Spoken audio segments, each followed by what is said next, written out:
3 days ago, I was in my home office poring over some paperwork when my phone pinged with a text from my fiancée Madison, who I'd been with for 2 years. We were set to tie the knot in 4 months.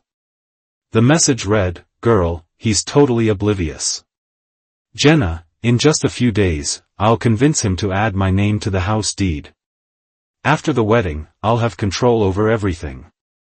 He hasn't even mentioned a prenup because he trusts me completely. This is almost too simple." I stared at the screen for about half a minute, stunned. 30 long seconds passed, my mind refusing to connect the dots even though every word was a match held to gasoline. Then another message came through, this time with the fake cheerfulness of someone scrambling to cover a trap that had just snapped shut. "Oops, babe. That was meant for someone else. Just messing around with Jenna about a TV show." A TV show. Right. If it had been anyone else, maybe I would have felt confusion or disbelief. But Madison had always carried this, carelessness. No, that's not the right word. Arrogance. She was the kind of person who lied as if the world owed her the alibi, the kind who laughed off her own mistakes because she never believed consequences could reach her. And for a long time, I let that slide. Love can sand down red flags until they look beige. But not this. I took screenshots immediately, hands cold, breathing deliberate. My heartbeat felt like it had shifted behind my ribs, moving slower, heavier. There was no anger yet. Anger was loud and wild. What I felt was quiet. Focused. A tide pulling back before a storm. I did the only rational thing a person in my position could do. I called Daniel, my attorney. He picked up with his usual dry humor. "What kind of hypothetical disaster are we cooking up today?" I didn't bother easing him in. "Danny, if someone lives in my house, no lease, no rent, how fast can I have them legally removed?" Silence. Then a low whistle. "That's not a hypothetical, is it?" I sent him the screenshots while he was still on the call. I heard him go quiet, then exhale sharply. "All right," he said. "Here's what we're going to do." Madison had been living in my house for 18 months. A house I inherited from my grandmother, mortgage-free, deed solely in my name. She'd spent the past several months nudging, hinting, playfully, suggesting that she needed her name on the deed for security. I'd told myself it was normal. Marriage meant shared responsibility, right? Looking back, I didn't want to admit how much I'd been bending for her. There's a strange shame in realizing you weren't as smart as you thought, that you let love double as a blindfold. "She's not a tenant," Daniel explained. "She's a licensee at will. No rent, no formal agreement. In this state, you can revoke permission quickly if you follow the right steps. We'll keep it clean and we'll keep it fast." Within hours, we had a plan. I remember walking into the office conference room with Daniel, watching him lay out each step like a general preparing an operation. His confidence steadied me.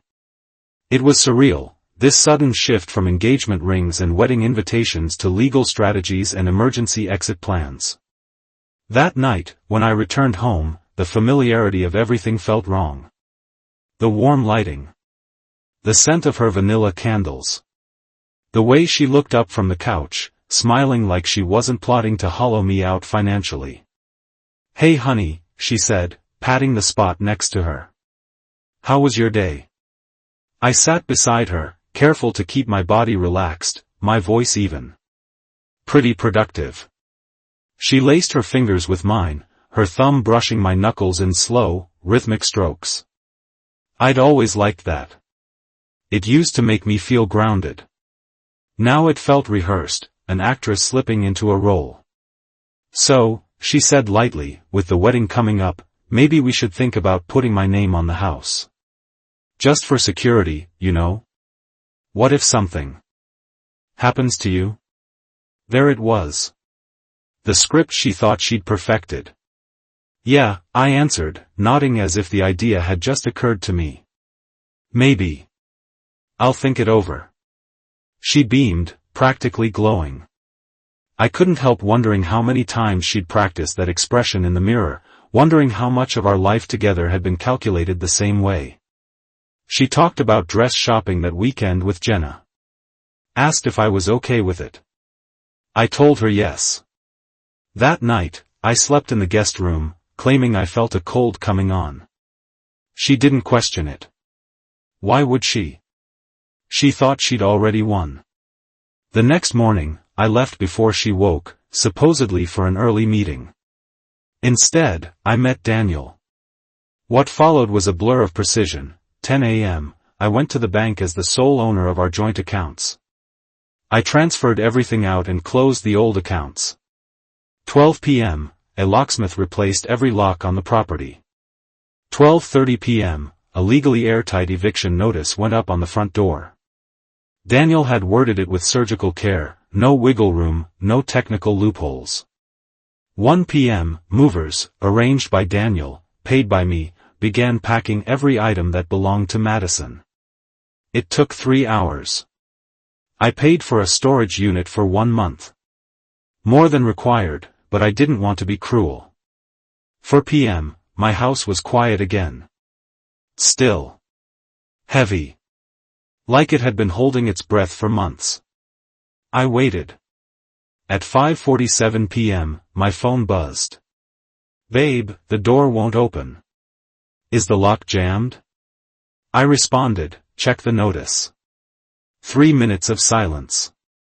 Then my phone erupted, call after call, message after message. 17 missed calls in 5 minutes.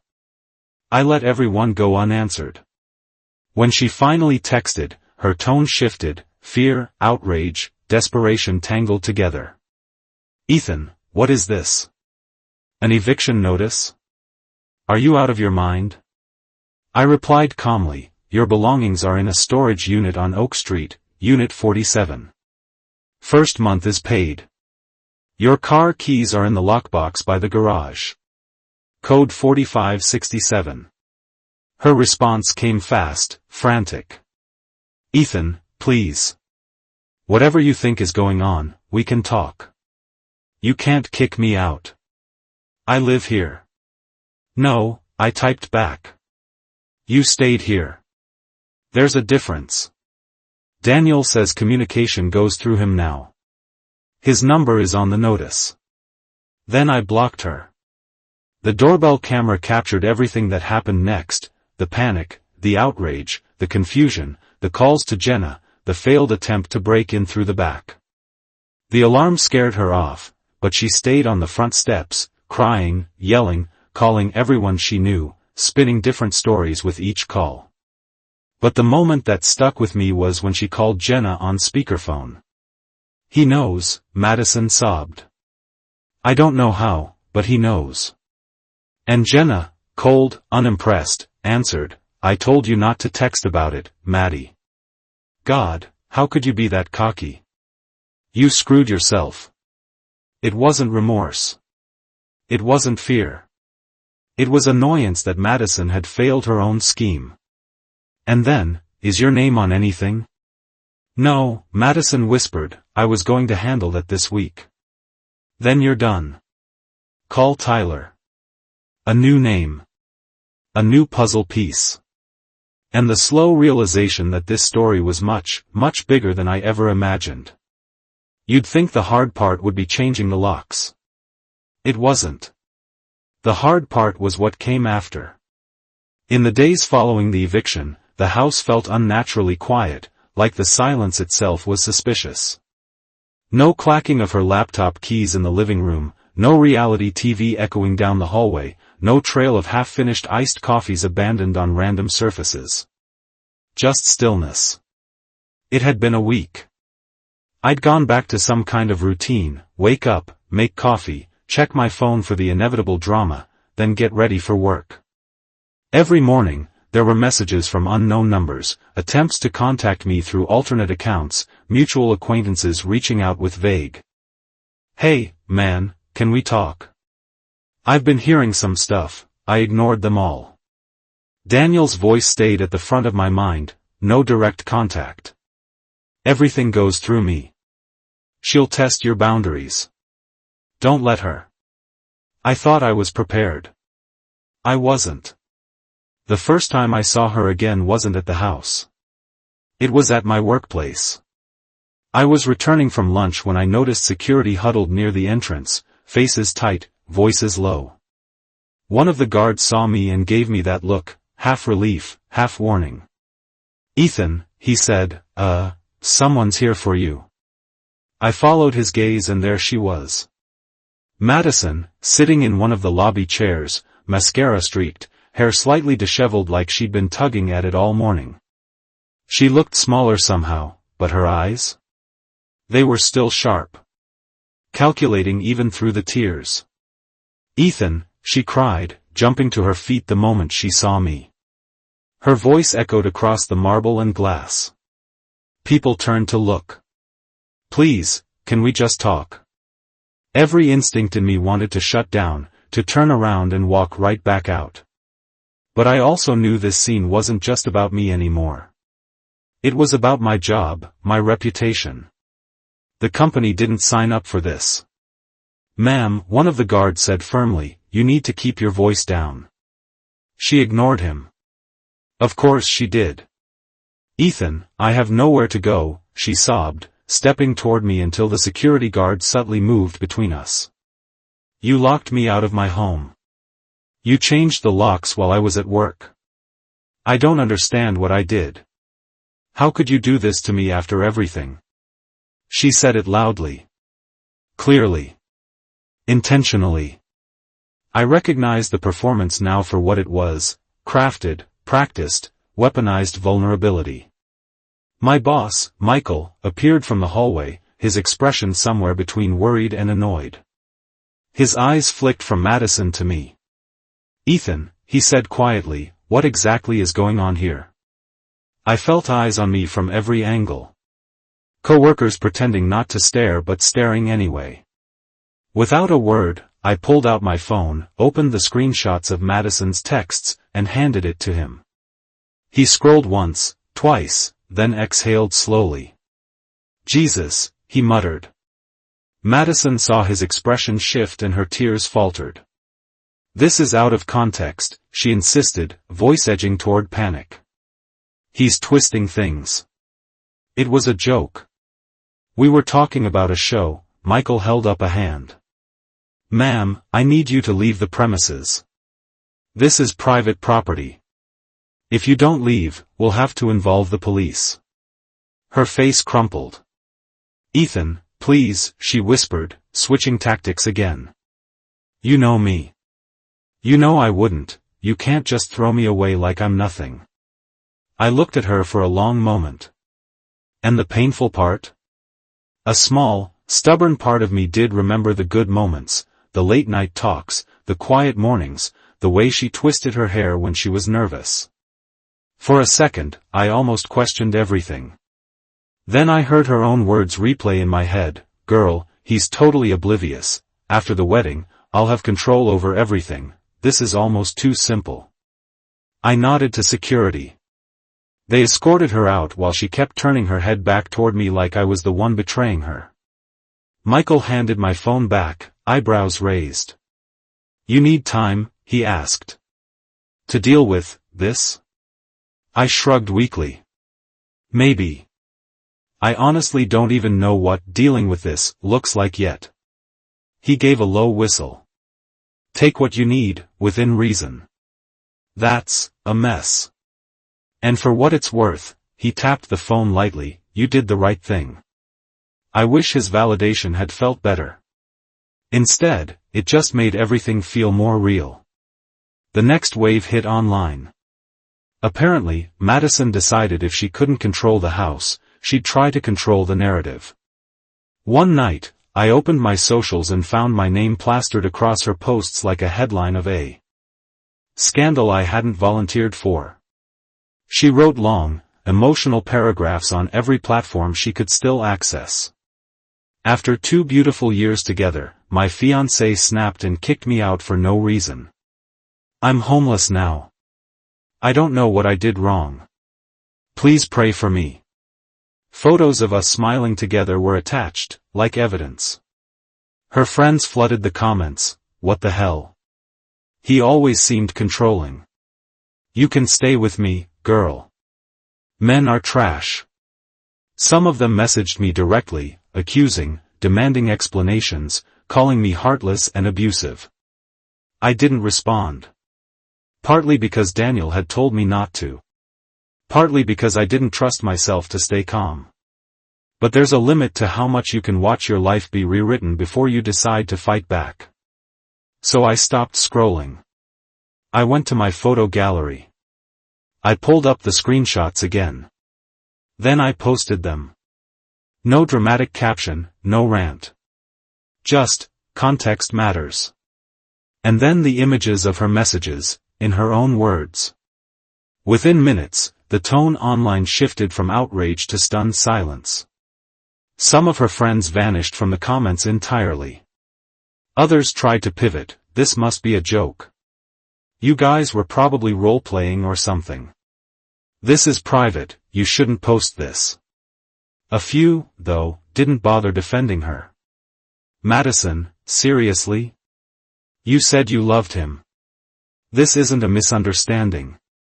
This is a plan. Then Jenna tried to spin it. She posted a long, self-righteous paragraph accusing me of being financially controlling, claiming I'd micromanaged every part of Madison's life and weaponized money against her. The funniest part? I'd never even met Jenna. Every time I'd suggested the three of us grab brunch or dinner so I could get to know this best friend she talked to every day, Madison had some excuse. She's busy. She's going through something. She's just not big on meeting new people. Now it made sense. Jenna never wanted to meet me because she knew exactly what they were doing. The phone call from Patricia, Madison's mom, came on a quiet evening. I was sitting at the kitchen table, staring at a mug of tea gone cold, when my phone rang with a number I recognized. I hesitated before picking up. Hello? Ethan? Her voice was tight, strained. It's Patricia. I swallowed. Hi. How are you? Well, she said with brittle sarcasm, I just got a call from my daughter crying that you changed the locks and made her homeless. And then I saw her posts online. So, I'm confused. And frankly, worried. What's going on? I could hear dishes clinking faintly in the background, the low murmur of a TV. Ordinary life, colliding with this completely abnormal conversation. I'll send you something, I said quietly. Then you can decide how you feel. I texted her the screenshots. There was a long, aching pause on the line. When she finally spoke again, her voice was softer. Older. That doesn't sound like my Madison, she said weakly. I thought the same thing, I replied. For a long time. She told me you changed the locks while she was at work, Patricia continued, struggling to hold on to a version of events that made sense. She said she came home from her job and couldn't get in. I changed the locks at noon, I said. Patricia, she hasn't had a job in 8 months. Silence. Then, in a whisper, what? She told me she was still working at the ad agency, I explained. Last I checked, they laid her off almost a year ago. She told you she was working. She told me she quit to focus on planning the wedding. Neither of those things are true. Another long pause. I could hear her breathing now, short and uneven. She said, Patricia began, then stopped. She told me you wanted her to quit. That you didn't like the idea of your wife working. That you were traditional. I let out a humorless laugh. Patricia, I've been encouraging her to find work for months. I offered to help her with her resume. I even sent her job postings. I need to go, she whispered. I'm so sorry, Ethan. And then she hung up. I stared at my phone for a while after that, feeling an unexpected grief, not for Madison, but for Patricia. For the version of her daughter she thought she knew, shattered in a single phone call. Just when I thought the worst of the chaos was behind me, Madison found a new angle. The wedding. We'd booked a venue months back, a beautiful place just outside the city, the kind of place with string lights, manicured lawns, photographers tagging it online every weekend. She still had access to the vendor accounts, the coordinator emails, all of it. I found out what she'd done when an email popped into my inbox. "Hi Mr. Carter, just confirming the changes you requested, moving the wedding to next weekend, adding the deluxe champagne tower, premium floral upgrades, and increasing your guest count to 300. Your new balance is $47,000. 47,000. I read the number 3 times, each time hoping my brain had misinterpreted. She had moved the date up. Added every single upgrade she could. Increased the guest list by a couple hundred people.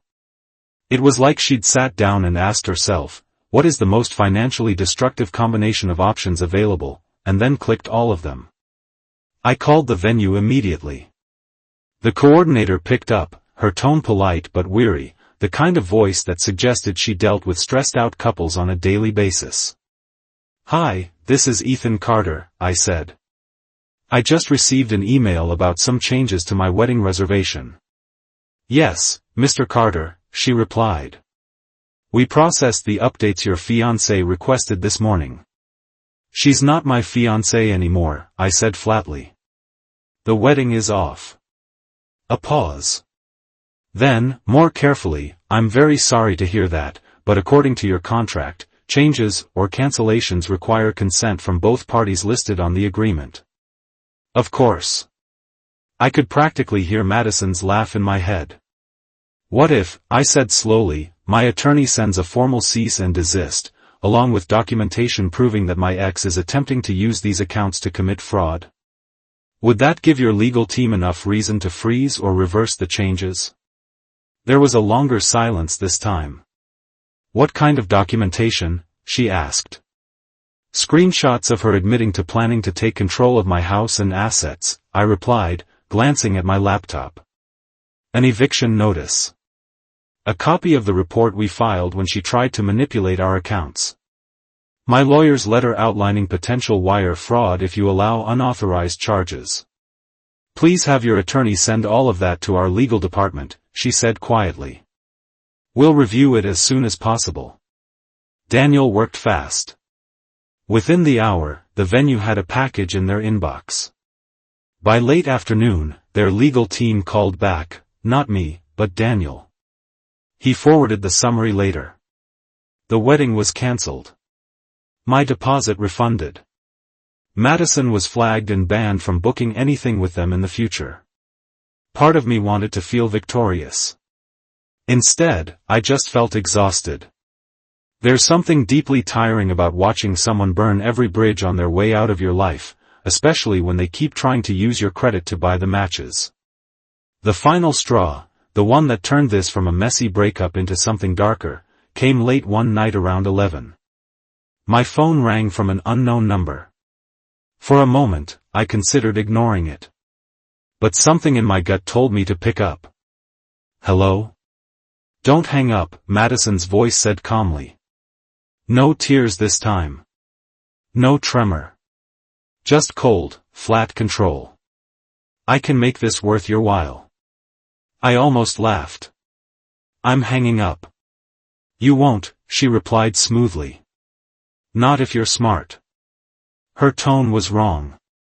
Not frantic. Not pleading. It was transactional. "You have 10 seconds, I said, mostly out of morbid curiosity.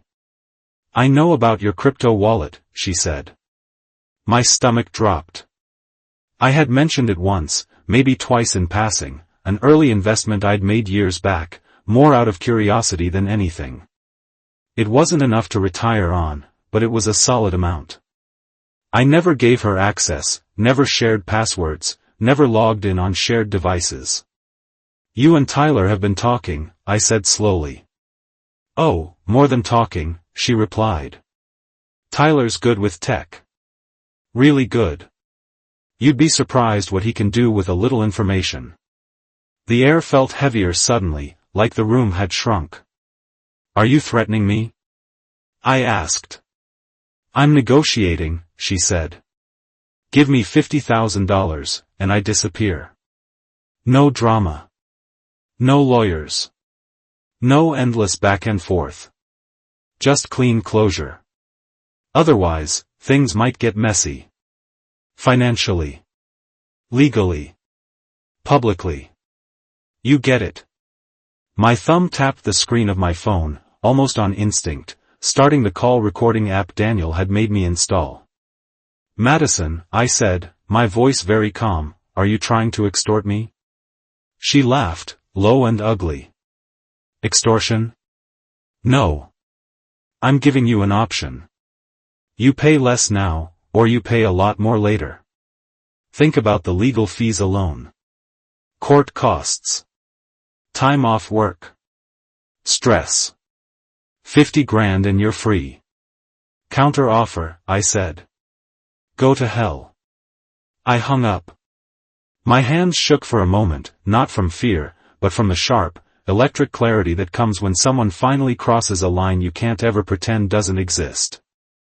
Then I did exactly what Daniel had told me to do if something like this ever happened. I called him. I called my bank.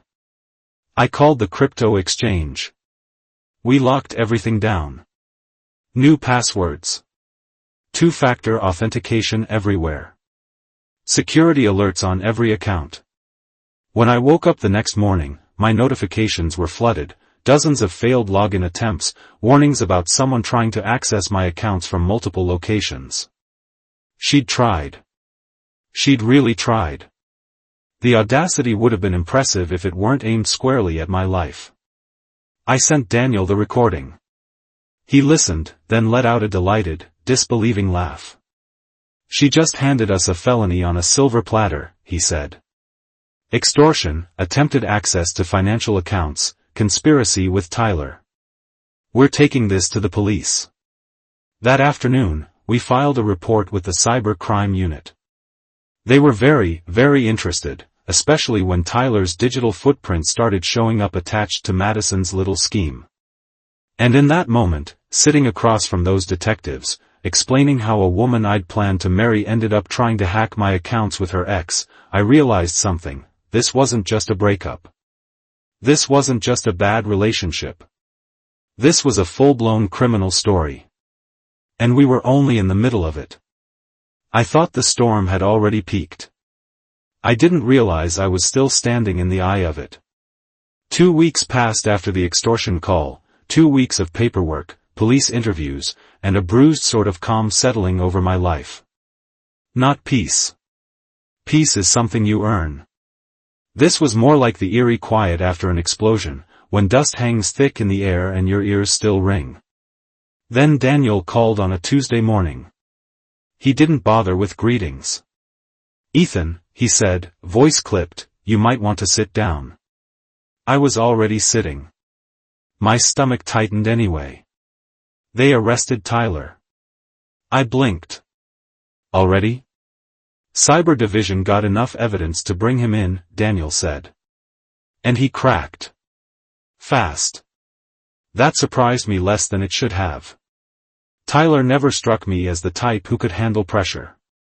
People like him, reckless, arrogant, convinced their little tricks made them untouchable, they usually folded when reality showed up in a badge. What did he say? I asked. Oh, Daniel replied, everything. He wasn't exaggerating. Tyler confessed not only to the attempted access of my accounts, but to something much bigger. He and Madison had been planning this for over a year. The texts, the instructions, the screenshots, they were all part of a pattern. A pattern with other men. Other attempts. Other schemes. When I tell you the detectives were delighted, Daniel added. They said it's like someone handed them a whole buffet of felonies. I leaned back in my chair as the weight of it settled in. A year. She had been plotting long before she ever talked about wedding venues or color schemes or bridal parties. Maybe even before she moved in. I didn't know whether to feel relieved I found out, or sick that I hadn't found out sooner. The wildest twist came 2 days after Tyler's arrest. Daniel called again, but this time he sounded amused. Which was never a good sign. "You're not going to believe this," he said. He was right. Madison's pregnant. The words hit me like a physical blow. For a moment, the room tilted, and I gripped the edge of the table to steady myself. "What?" "Don't panic," he said quickly. "It's not yours." My brain scrambled to latch onto that final sentence, "not yours," like a lifeline thrown across stormy water. "How do we know?" I asked, forcing the words past the tightness in my throat. 11 weeks, Daniel said. "That's the medical estimate." 11 weeks. That was right around when she began pushing hard for the house deed. Pressing. Manipulating. Crying. Playing the "I just want to feel secure" card. She hadn't been thinking about security. She'd been thinking about cover. She needed my name on that deed before someone noticed the timeline didn't add up. My jaw clenched as the pieces fell into place. "How did this come out?" I asked. "She's using the pregnancy to push for lighter charges," Daniel said flatly. Her lawyer submitted medical documents to the prosecutor.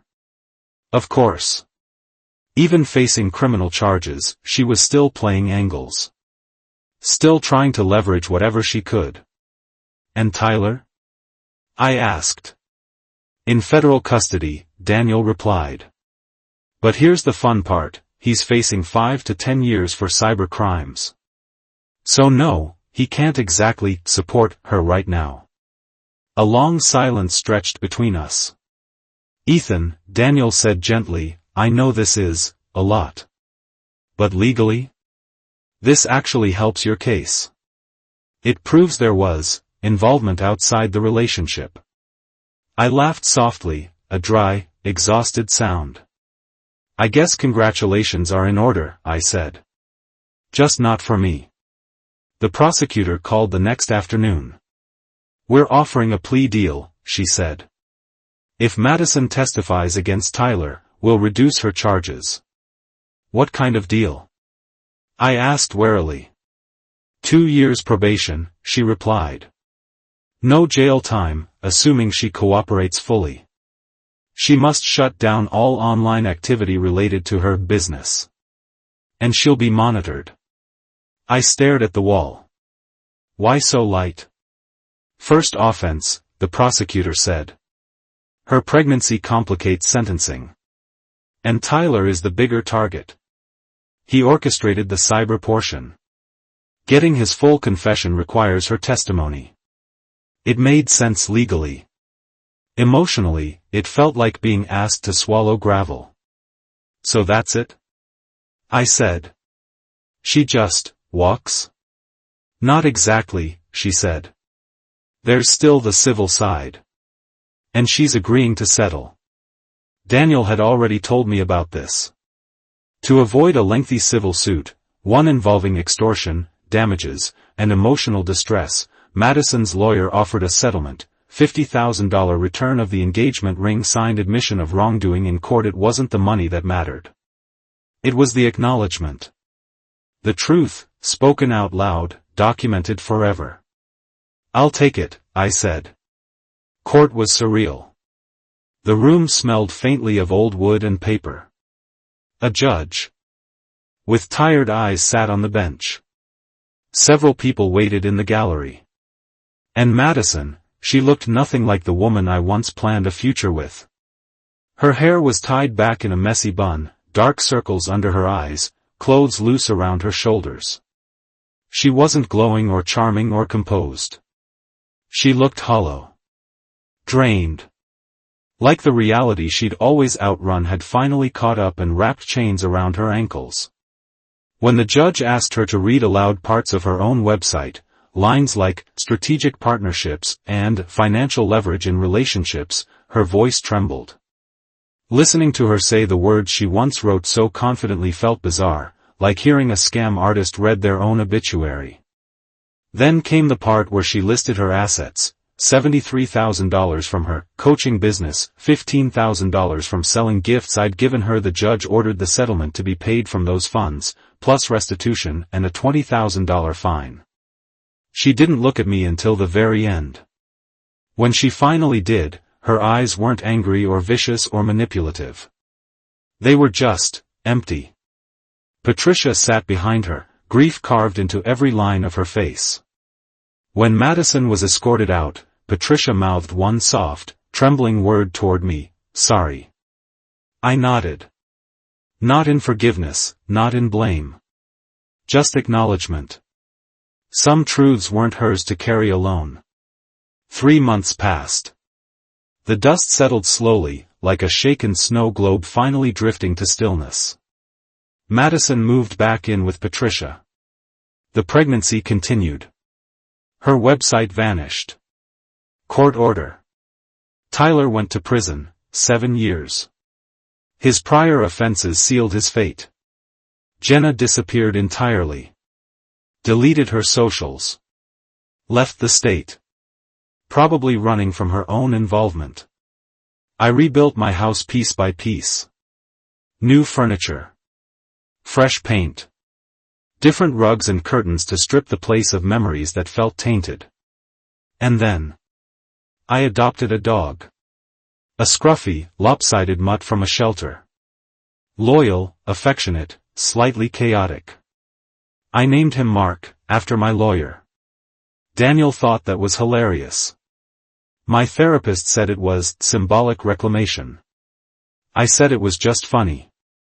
Maybe it was both. Dating? Not yet. Trust doesn't bounce back like a rubber band. It tears. It rewires. It hesitates. My therapist told me I needed to trust myself before I tried trusting someone else again. She was right. Lonely as it was, healing required solitude. Quiet nights. Long walks. Journaling. Relearning that my instincts weren't flawed, I just ignored them. Sometimes I still wondered if any part of it had been real. If Madison ever loved me in her own distorted way, or if every moment had been calculated. But eventually, that question stopped mattering. The unexpected bright spot came from the most unlikely people, the women from Madison's course. After the social media storm, one of them, Jessica, tracked me down, apologizing over coffee for having ever believed Madison's pitch. She made it sound like empowerment, she said. Like we were reclaiming something taken from us. She said men did this for centuries, so why shouldn't we? How did that work out? I asked. She gave a humorless laugh. I lost my car, my boyfriend, and most of my friends. Madison ghosted me after she got my money. Turns out empowerment isn't supposed to require lying. Jessica wasn't the only one. With her help, I found a cached version of Madison's website. We contacted the women listed as clients. 12 responded. 12 stories. 12 warnings. 12 versions of the same pattern. They started a group chat, possibly the strangest support group I'd ever heard of, and they invited me. They named it, Madison Survivors. I wasn't sure whether to laugh or cry. We meet once a month now, drinks, stories, healing disguised as humor. It's bizarrely comforting. They tease me for the ring refund I donated to a women's shelter. I tease them for not Googling Madison's background sooner. But underneath the jokes is something real. We survived a predator. And we're learning to be people again, not cautionary tales. Jessica is dating a social worker now, a good guy, grounded, nothing like Tyler. Another woman, Rachel, started a legitimate financial planning service for women, saying Madison inadvertently taught her the importance of transparency. Life grows in strange places, I guess. Someone asked me at our last meetup, "Do you regret posting the screenshots?" If you hadn't, maybe the fallout wouldn't have been so big. I thought about it. Really thought about it. No. Because if I hadn't posted them, Madison would have done this again to someone else. Maybe a stranger. Maybe someone more vulnerable. Maybe someone without a lawyer like Daniel or friends who pushed them to act. Silence protects predators. Truth doesn't. So that's the real ending, not clean, not dramatic, not wrapped in a bow. Just, life. People healing. People moving on. People learning who they are again. As for me? I walk Mark every evening. I drink good coffee. I repainted my front door blue. I sleep through the night more often than not. And sometimes, when the past feels heavy, I remind myself, trusting wasn't the mistake. She was. And I'm still here. Still standing. Still rebuilding. Still learning to trust myself again. Honestly? That's enough.